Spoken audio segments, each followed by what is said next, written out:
Today, we're gonna see if you can run Escape from Tarkov, which is like the autoerotic asphyxiation of video games, on the graphics card that you can find in Escape from Tarkov.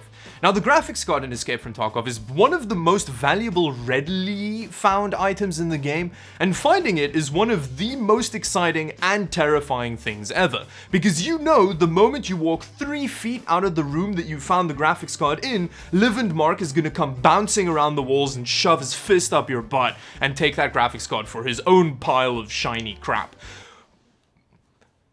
I don't know where I was going with that thought, but anyway, before we get further into the video, let's hear from today's video sponsor, Linode. Today's video is sponsored by Linode, which is an affordable, powerful way to host Linux-based servers in the cloud. If you want to host your own game servers, Linode is for you. They support games like Rust, CSGO, and Minecraft.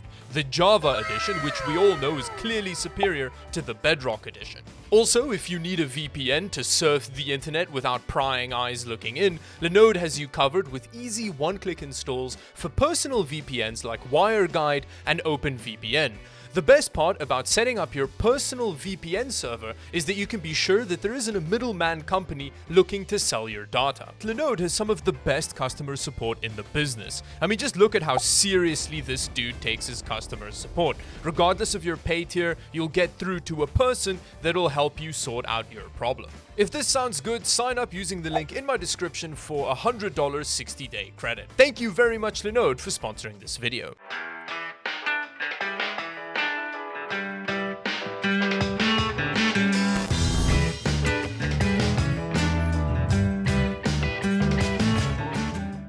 Now, the first thing that we need to do is determine what this graphics card actually is, which was actually surprisingly easy to do. A, because it's very accurately modeled on a real graphics card, and B, I didn't actually have to look for it. I mentioned on stream one day that I wanted to try and run the game on the graphics card in the game, and then somebody who was watching just went and found it for me, so that was really nice, thank you for that. It turned out to be a GTX 750 Ti, which is like a lower mid-range graphics card from 7 years ago. And not only that, but it's like a very specific Asus version of the graphics card. But anyway, after we identified what the graphics card was, I went out into the wild to go and get one.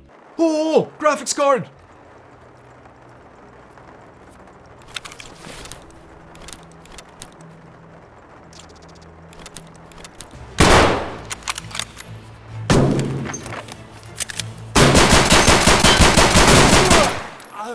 Come to think of it, that's just what all graphics card shopping's like at the moment with the drought and all. But anyway, this is the exact card that I got my hands on, and that floor took real good care of it. For a 7-year-old graphics card, it is in immaculate condition. Now, this Asus GTX 750 Ti has a couple of distinct features which actually makes it really easy to identify. The first one is the cooler design, which is very reminiscent of Asus graphics cards of the era in which this card was launched. They called these coolers Direct Copper 2, and they were pretty good. Another thing that is useful for identifying this graphics card is the rear I/O, which is a bit of an interesting setup. It's got 2 DVI ports, a dinosaur port, and then an HDMI to the left here. And then the final distinguishing feature, which I noticed because it really triggers me, and this may be the nerdiest rant you've heard all day, but why the hell is the PCI Express power connector all the way on the back of the graphics card over there? That's like the worst place they possibly could have put it for cable management. Now, I know that this is an old graphics card, but it's not that old, so you can't use the excuse of like, it was back in the past when everyone was stupid and we didn't know any better. This is like baby's first PCB design, what the hell? But other than that, this is just a really plain, boring graphics card. I don't know why Nikita decided to use this specific graphics card in Escape from Tarkov.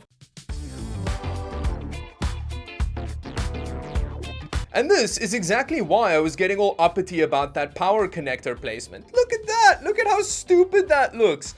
And there's no other way around it because you have to get the power connector over there, so you have this huge dangling cable. It's so stupid. It's kind of like having somebody who's been designing cars for the last 15 years go, where do we put the gas and brake pedal in this model? I know, on the ceiling above the passenger's head. Oh no, my testbed just caught on fire. I don't know what happened. I assembled everything and then pressed the power button and then just all of the fire happened. look over there, you can see there's a mark where the motherboard caught on fire. I think the power supply also caught on fire because there was a huge puff of smoke from down here. So now I'm gonna have to use a different system to test this graphics card. I really hope this isn't what killed everything, but yeah, we'll have to figure that out. Okay, so I've just tested the graphics card in the cheapest PC ever, and we got a display output, so it works, which is good. Considering that my testbed has died, I need to use this Acer Nitro 50 as a testbed, but with that, let's see what kind of normal gaming performance we get out of this 7-year-old graphics card, and then we'll try and run Escape from Tarkov on it.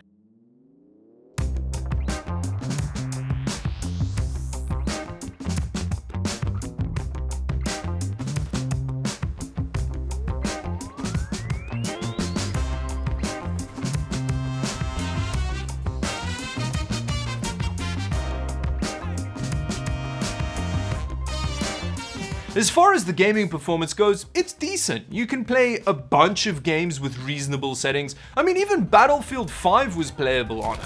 So I guess that all of the people in Escape from Tarkov still have some reasonable gaming performance going around, but yeah, it actually performed a little bit better than I thought it would. So now, let's see how it holds up to Escape from Tarkov, which is visually actually a pretty demanding game, especially because of all of that damn foliage that people keep hiding in. Now, as far as settings goes, we're at 1080p. I think starting off with high is probably very brave. So I'm gonna go all the way down to low settings. Yeah, let's see if it works. I just need to restart for it to apply properly. Okay, so we're in, and it's sitting in the mid-30s. Sometimes it goes up to even 50 frames per second. It doesn't feel great. I don't think it would go too well for you in a gunfight with this kind of performance, but it's doing it better than I was expecting. Like, look at that. We're sitting in the high 30s, low 40s. So I'm curious. I wonder if I can actually win a gunfight with this graphics card running. There's definitely more input lag than I'd like. It doesn't feel amazing. Oh.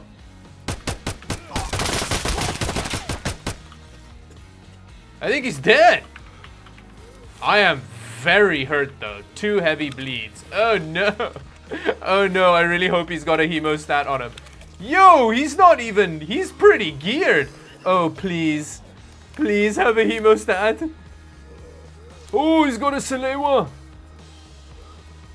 Hey, we killed a player. So clearly you can be relatively competitive with the Tarkov graphics card. What crap loot does this dude have? There we go! We murdered a dude and survived to the extract. So, yeah, you clearly can play Escape from Tarkov, just very badly on the graphics card in Escape from Tarkov. Oh yeah, look at those textures. It's looking real good. What I want to do, and I'm actually going to be real stupid about this, but let's overclock the graphics card. I'm going to do it while the game's running, so that seems like a great idea. But let's overclock the graphics card. Let's do like plus 170 plus like... Okay, so now we've overclocked it, and it's almost entirely removed the input lag. Whoa, that's so much better. Try and overclock it a bit more and see if we get even better frame rates. Apparently overclocking mid-raid is not the best idea. One of the things that bothers me about Escape from Tarkov is it crashes really slowly, because it takes ages for the crash to finalize, and then you still have to wait at least 2 minutes to load every time. Okay, well, we're still alive. The overclock's not... Oh no, it's gonna crash again. Oh, I've made the exact same mistake. Oh, so stupid. Yo, honestly, that little bit of overclocking completely removed the input. Okay, maybe not completely, but it feels way better. Like, the game is actually playable at this point. Okay, so we're back on customs with the overclock this time. And again, like I said before, It feels a lot better. The input lag feels more under control. It's not... Oh, that's a scav. It's not perfect, but it feels better than it was without the overclock. The problem with the reduced input lag is that now you can feel the stutters more. But I mean, that's not too bad. This is kind of playable. I think the game's just crashed again. Ugh, it's so unstable. Yeah, so look at how badly the frame rate tanks when you... So it's like 42 and then you ADS and it like halves the frame rate basically. This graphics card really does not like you looking down the sides. Apparently, the Escape from Tarkov graphics card can actually run Escape from Tarkov, although you have two decisions to make. The first one is either you don't overclock and have stability, but then there's so much input lag that you basically can't land any shots, and then when you overclock it, you reduce that input lag, but then the game crashes 6 or 7 times a raid, so... yeah, neither of those situations I would call a pleasant gaming experience. But anyway, thank you very much for watching. If you liked the video, like and subscribe to the channel for more videos like this one. I also have my Twitch stream linked in the description below where I stream Escape from Tarkov every now and then. And until the next video, bye-bye.